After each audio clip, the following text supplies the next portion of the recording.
The wind arrives first, always first.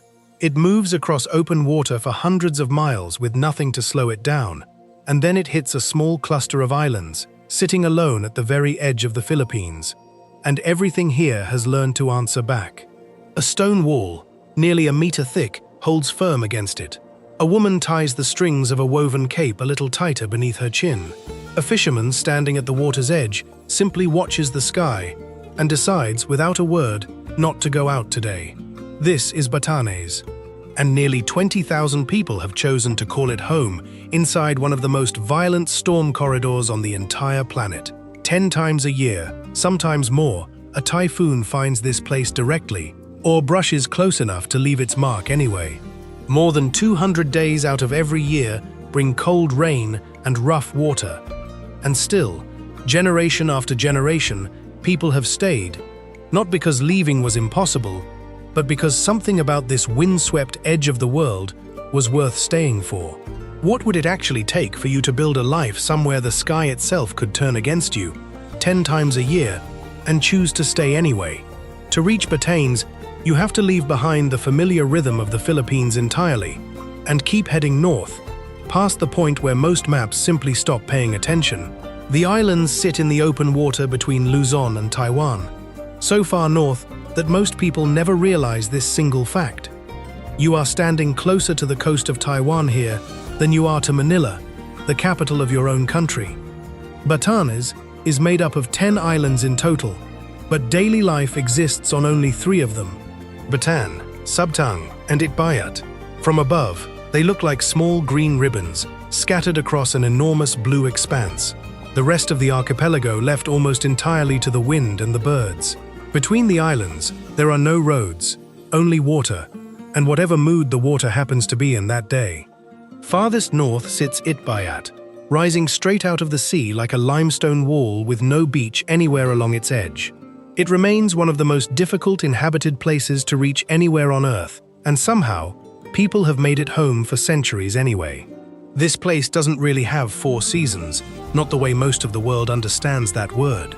Here, the year is measured instead by how many days bring rain, and how many bring wind strong enough to change your plans without asking.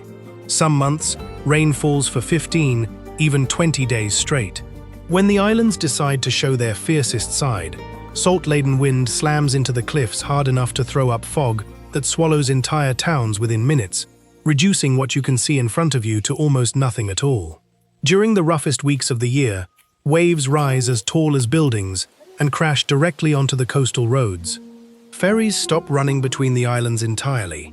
Basco Airport, the only real link back to the rest of the country, simply shuts its doors, and whoever happens to be here, traveler and islander alike, waits together, isolated, until the sky finally allows the world back in. That is the quiet cost of choosing to live at the edge of the map. But Batanes does not stay like this forever. Visit between February and May, and you find a completely different island altogether. The storms have passed. The sky turns a hard, clean blue, and the sea settles into something almost gentle. Rolling green hills stretch out in every direction, giving the islands a kind of peace that feels almost impossible to reconcile with what came before it. And yet, beneath that soft blanket of grass, the islands still carry the memory of something far more violent. Long before anyone lived here, volcanic activity beneath the ocean lifted the very first land above the surface, cooling into the rock that everything here still stands on today. Wind and water have spent thousands of years shaping it since, rounding gentle hills that suddenly, without warning, drop straight down into towering cliffs, as if land and ocean have never quite finished arguing over where one ends and the other begins. Nothing about a calm, sunny afternoon here erases what the storms have left behind. Every tree still leans the same direction. Every blade of grass still remembers which way the wind usually comes from. If you're already picturing yourself standing on one of those cliffs, feeling that wind for the first time, I want you to hold on to that image, because we are about to walk through exactly what a life built on this edge of the world actually looks like. Morning to night, storm season and calm season alike. If you're ready for this journey, drop a comment right now telling me exactly where in the world you're watching this from. Hit the like button, subscribe to Legends TV, and turn on notifications so you never miss the next story we bring you from the far, forgotten corners of this planet. Because what you're about to see next, the houses built to survive winds strong enough to peel a roof off in seconds, the coffee shop with no owner standing behind the counter, the fishermen who read the sky the way we read a clock, is unlike anything we've shown you before. Let's go. As the wind sweeps steadily across the landscape, Payuan opens into a vast, rolling expanse of hills, so wide that standing in the middle of it, you can't help but feel unusually small. A handful of cattle graze quietly nearby, unbothered by the wind moving constantly around them. Grass ripples across the hillside in long, unbroken waves, the entire landscape seeming to breathe with every gust that passes through. It is hard to believe, standing there, that hills carrying the quiet spirit of the Swiss highlands or the soft green folds of the Scottish countryside could exist here, in the middle of the tropical seas of Southeast Asia. And yet they do, undisturbed, as if the ocean around them had simply agreed to leave this one place alone. But Batanes is not only its gentle curves. Along the coastline, sheer cliffs rise straight out of the sea, absorbing the full force of waves that explode into white spray against the rock. Season after season of wind and surf has carved these cliffs into something that reads almost like a geological record, layer after layer of stone exposed by time, each one a quiet account of exactly how long this land has been standing against the water. At Valugan Boulder Beach, that same volcanic past reveals itself differently. There is no sand here at all, only dark volcanic boulders, once sharp-edged, worn completely smooth after thousands of years tumbling in the surf. When the tide pulls back, the stones knock gently against one another, producing a low, echoing sound, as though the shoreline itself were still quietly in motion, even at rest. On one side, soft green hills, calm and inviting. On the other, dark rock, endlessly struck by the sea.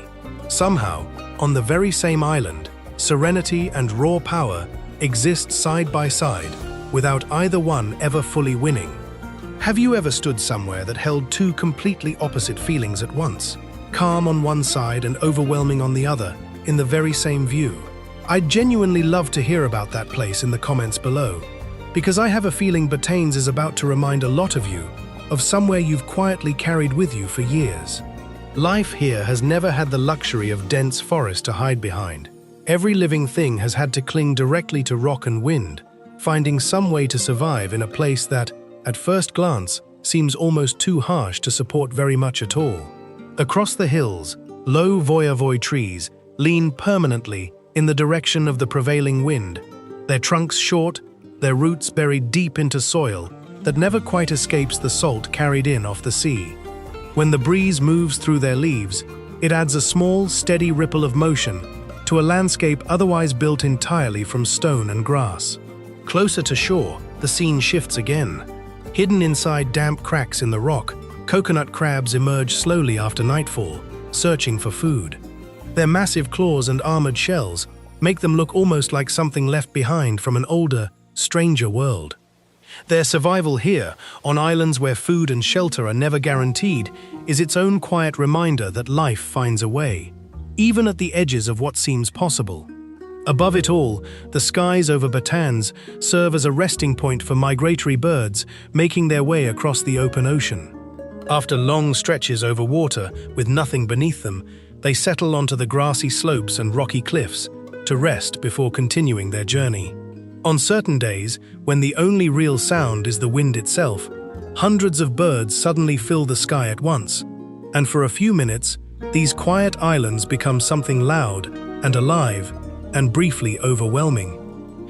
Deeper among the shrubs and mountain slopes, the Batanes pit viper stays hidden, its coloring blending almost seamlessly into dry leaves and branches. You could walk within a few feet of one and never know it. Its quiet presence is a small reminder that beneath all this beauty, a wilder, more dangerous world still exists here too, one that every creature on this island has had to learn to survive inside. If nature took millions of years to shape Batanes into what it is today, it took people a long, uncertain journey before they could truly call this place home. Around 4,000 years ago, the first Austronesian settlers crossed open ocean in simple wooden boats, navigating by little more than instinct and the position of the stars until they finally reached these islands. When they came ashore, they weren't welcomed by any sign of another human presence. Only a windswept, empty landscape, waiting. They chose to stay anyway. Over many generations, they learned how to live beside a sea defined by powerful, unpredictable waves, and slowly, a distinct community took shape, eventually becoming the people the world now knows as the Ivatan. As their numbers grew, protecting the community became an essential part of daily life. On hilltops and rocky outcrops, the Ivatan built fortified settlements called Ijang, positioned to watch over the sea and hold a strategic advantage against any danger that might arrive from it. The remains of more than 20 of these Ijang can still be found today across Batanes and Sabtang, quiet evidence of a time when survival depended entirely on choosing exactly the right place to live and defending it. Those hilltop villages didn't last forever, though. In the late 18th century, after Spain formally incorporated Batanes into its colonial territory, missionaries encouraged the Ivatan to leave the Ijang behind and move down to lower ground, where new villages slowly grew up around stone churches instead. It marked the quiet end of an era where survival meant living high above the water, always watching. The Ivatan absorbed these outside influences without ever losing the way of life they had already built over thousands of years on these islands. It was during this period that thick-walled stone houses, topped with grass-thatched roofs built to withstand fierce storms, first began to appear, and they remain the most recognizable symbol of Batanes to this day. The 20th century brought quieter changes, but changes all the same. The islands passed through several different administrations, from the United States to the Japanese military during the Second World War, before finally becoming part of the independent Philippines. For a people whose lives had always followed the rhythm of wind and sea far more closely than the decisions of distant governments, each shift in rule simply meant learning, once again, how to endure. Today, the descendants of the Ivatan still live on the very islands their ancestors reached by crossing open water thousands of years ago. Villages have moved from hilltops down to lower ground. The landscape has changed with each era that's passed through it, but the bond between these people and the natural world around them has been carried forward, unbroken, from one generation to the next. The Ivatan today live primarily across Batanes, Sabtang, and Itbayat, and each island carries its own particular rhythm, though all three remain surrounded by the same sea, the same wide horizon. A new day here usually begins slowly, first light spilling gently over the hills, while the narrow roads stay nearly empty a while longer. On Batanes, Basco is where the islands feel most alive. In the early morning, the sound of motorcycles begins to echo between rows of low houses. A few women carry baskets toward the morning market, passing shopfronts just beginning to open for the day, while down at the harbor, fishing boats return one by one after hours spent out on the water. The atmosphere here runs livelier than elsewhere on the islands, though it never quite loses the familiar, quiet feel of a small, close-knit community.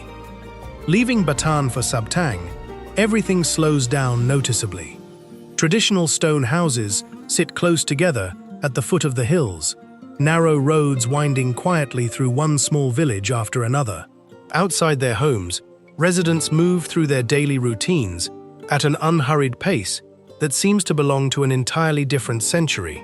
The passage of time is most visible in the weathered stone walls here, darkened slowly over years by nothing more than salt and sea wind. Farther north still lies Itbayat, where life takes on a distinctly different character altogether.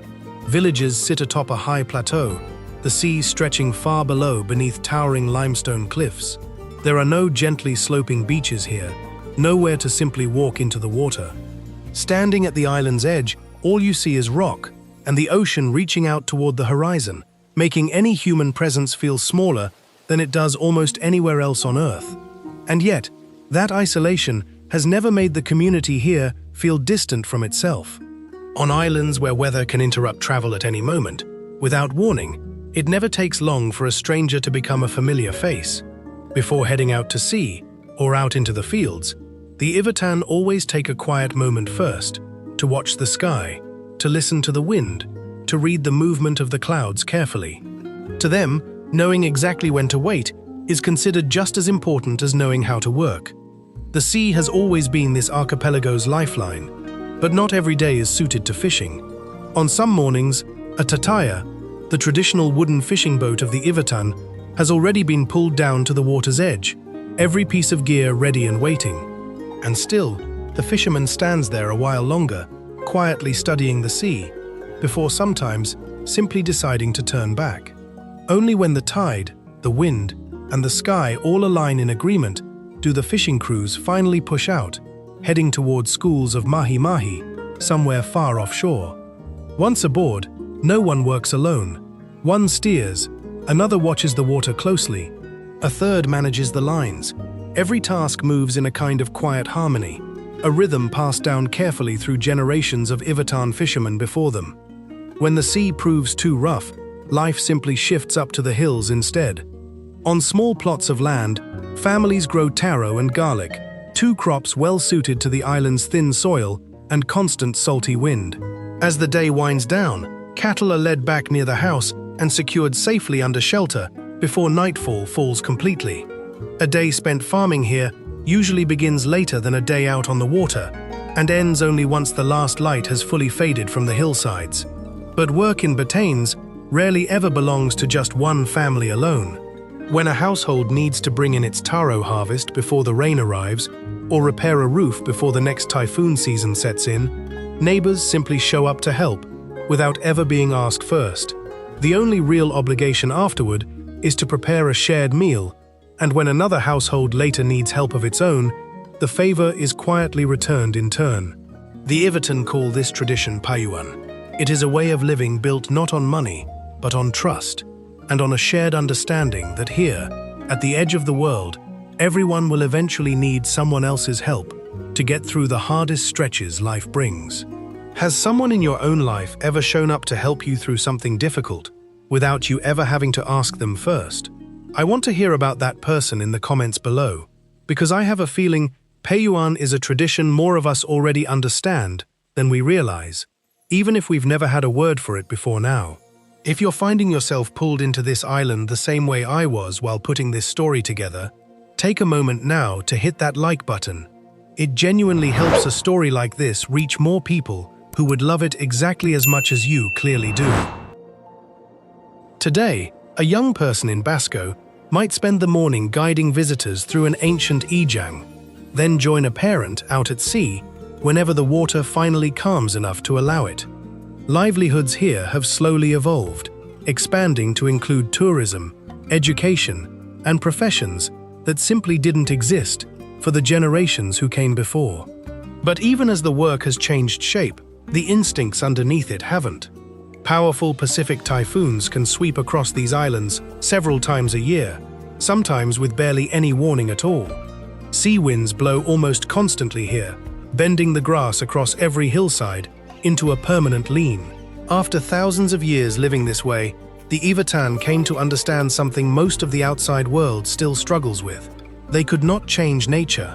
The only real option available to them was learning how to live inside it, rather than against it. That understanding begins with their homes. In Batanes, the Ivatan don't build houses to be tall, or spacious, or impressive to look at. They build them to endure. Walls made from coral stone and limestone typically run half a meter to nearly a full meter thick, bonded together with lime mortar into a structure capable of withstanding typhoon winds exceeding 250 kilometers an hour. The roofs sit low and steep, lashed firmly to wooden frames strong enough to hold against wind that would tear apart almost anything built for comfort instead of survival. In the past, these roofs were layered with thick kogon grass. Today, many have been re-roofed with tile instead, trading a little tradition for durability, while keeping the same basic shape their ancestors relied on. Windows stay small and few in number, reducing the surface area the wind has to push against, and every house is positioned carefully to minimize how directly it faces the seasonal monsoons. Having survived hundreds of storms over the years, many of these homes are still standing today, quiet proof of a choice made generations ago, not to fight nature, but to adapt around it completely. That same instinct for adaptation shows up in the smallest, most ordinary objects too. When working out in the fields or heading out to sea, many women still wear the vakul, a traditional head covering woven from voyavoy fiber and abaca. It's light enough to wear comfortably for hours at a stretch, yet sturdy enough to shield against wind, rain, and the full strength of the tropical sun. Men have their own version, called the talugong, woven using the same underlying logic, shaped a little differently for the work it's meant to support. These aren't simply cultural symbols passed down for tradition's sake. They're practical solutions, refined slowly over generations of people who had no other option but to get this right. Even fresh water, something so many of us never think twice about, is treated here as a genuinely precious resource. Batanes' volcanic landscape means there are almost no large rivers or natural lakes anywhere across the islands to store water naturally. For generations, the Ivatan have relied instead on small mountain springs, underground aquifers, and rainwater carefully collected in storage tanks set beside their homes. That water is then filtered through simple methods, though boiling it before daily use remains the most common and trusted practice. During the dry season, or in the aftermath of a major typhoon, shortages can still happen, and when they do, every single drop gets used with real care. On some of the smaller, more remote islands, modern solutions like seawater desalination have slowly been introduced too, helping ensure a more reliable supply for the communities living there. Have you ever lived through even a short stretch of time where something as basic as water suddenly felt genuinely precious, rather than something you could simply take for granted? I'd love to hear that story in the comments below, because I think it changes how a person sees a place like this, once they've felt even a small version of that scarcity themselves. As the first light of dawn spreads slowly across the grassy hills and coastal cliffs, Batanes begins to wake. Wooden doors swing open. Wisps of smoke start rising from the chimneys of stone houses scattered across the hillside. Here, a new day begins, with the light and the weather, never with a clock. A culture built on respect and trust is woven into even the smallest, most unremarkable moments of daily life here. At the Honesty coffee shop, the wooden door is simply left open to welcome the morning sun in. There's no shopkeeper standing behind any counter, no security camera watching from the corner. Residents and travelers alike just walk in, pour themselves a cup of coffee or tea, write down exactly what they've taken in an old, worn notebook, and leave their payment in a small wooden box on their way back out. Honesty here is treated as something as natural as breathing, so natural that people can spend an entire day working out in the fields without a single thought about locking their own front door behind them. In the courtyard of a stone house nearby, a few women sit weaving vakul hats, their hands moving with practiced ease, never once needing to look down at the work. Not far away, a man quietly restacks stones that had fallen loose from the low wall surrounding his yard, a small repair that nearly every household on the island ends up making after another season of strong wind has passed through. Children with backpacks walk together to school along the narrow roads, while at a small village health clinic, a nurse unlocks the front door to welcome the first patients of the day. Everyone here has their own particular work to do. No one seems to be in any real hurry, and yet almost no one lets the day pass by in idleness either. Overhead, a flight from Manila begins its descent toward Basco Airport, carrying mail, medicine, and a handful of islanders returning home for a visit. Down at the harbor, a traditional cargo boat has just arrived, its crew hurriedly unloading the last of its crates before crossing over to Sabtang ahead of a shift in the wind. Somewhere nearby, a young woman's phone rings, a call from a relative on the mainland. At times, her voice fades out completely, then grows clear again as the wind shifts around the communications tower up on the hillside. In Batanes, connections to the outside world have never truly disappeared. They've simply never been guaranteed either. By late afternoon, as the sunlight softens across the hillsides, the narrow roads grow lively one final time before settling back into their familiar quiet. Smoke from kitchen fires mingles with the cool sea breeze as families slowly make their way home. After a day's work, They gather around simple evening meals, sharing whatever stories the day happened to bring, while outside, the steady sound of waves continues to echo in from the distant cliffs. As night falls, Batanes slowly sinks into silence. Warm yellow light glows softly through the small windows of village homes, while the wind keeps moving over the stone rooftops, exactly as it has for thousands of years before this particular night. One day ends here, and tomorrow, the sun will rise again over the same timeless rhythm that has carried these islands through generation after generation. What makes Batanes truly remarkable isn't only its dramatic sea cliffs or its rolling green hills. It's the way the Ivatan community has managed to preserve traditions that have accompanied them for thousands of years, even as the world around them keeps changing. That identity continues to live on in their language, in their homes, and in the way they treat one another, day after ordinary day. The Ivatan still speak their own language in daily life, alongside Filipino and English. For them, language has always been more than simply a means of communication. It's something meant to be sung.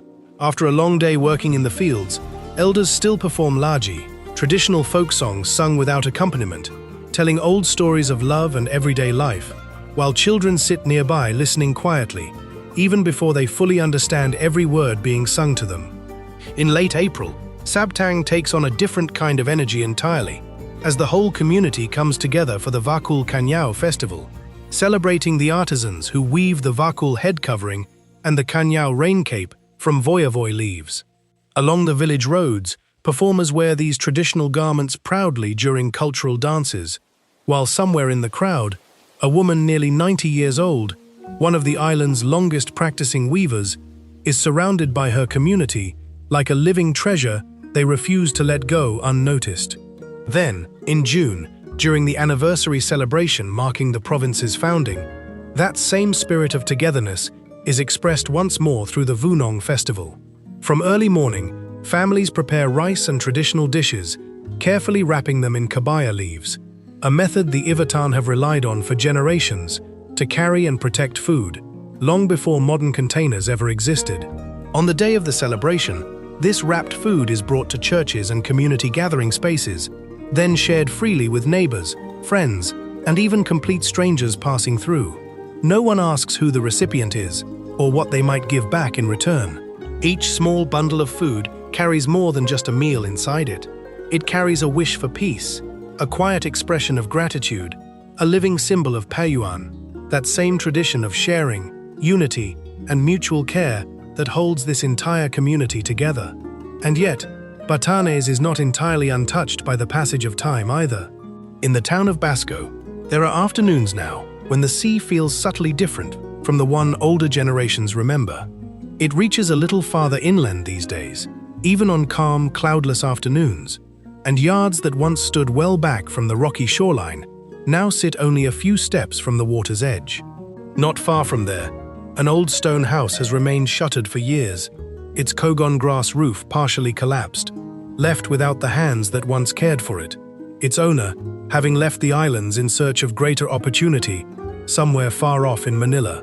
With every abandoned stone house, every moss-covered courtyard left quiet, comes the same difficult, unspoken question. Who will remain to carry this island's story of resilience forward into the next generation? And yet, amid all of that change, there are also those who choose to return. Some young Ivatan, after finishing their education in larger cities, make the deliberate choice to come home again, not because they couldn't build a life somewhere else, but because they came to realize that nowhere else gave them the same profound sense of belonging that Batanes always had. For them, leaving was never really about walking away for good. It was only ever about finally understanding just how deeply their hearts had remained tied to these windswept islands all along. No one in Batanes can say, with any real certainty, what these islands will look like in 10 or 20 years. Stronger storms will likely come, arriving with more force and less warning than before. But the Ivatan learned how to live alongside storms long before the rest of the world had even given them a name. And that resilience will carry on, no matter how quickly everything beyond these islands continues to change around them. Tomorrow, once the storms have passed once again, the thick stone houses will still be standing, soaked through by the rain, but steadfast, unbroken. And the ocean, no matter how fiercely it raged the night before, will settle calm enough once more for a small wooden tataya to leave the shore at daybreak, continuing an unbroken cycle of survival that has never once stopped, at the very edge of the world. Batanes has never been an easy place to reach, and it has never promised the kind of comfortable life so many of us quietly imagine happiness to look like. And yet the Ivatan have gone on building their lives here anyway, with remarkable resilience, holding tightly to their identity and to a bond with this land that has never once loosened, generation after generation. If you ever find yourself standing on these islands someday, what you carry home with you may not be limited to photographs of dramatic cliffs and endless green hills. It may also be the quiet memory of a way of life unlike anything else you've encountered. What impressed you the most about Batanes? Share your thoughts in the comments below. I read every single one. And if stories like this one, extraordinary places, and the people who choose to call them home, are the kind of journeys you want more of, hit like, subscribe to Legends TV, and turn on notifications so you never miss the next one. Thank you for coming this far with me. We'll see you in the next story.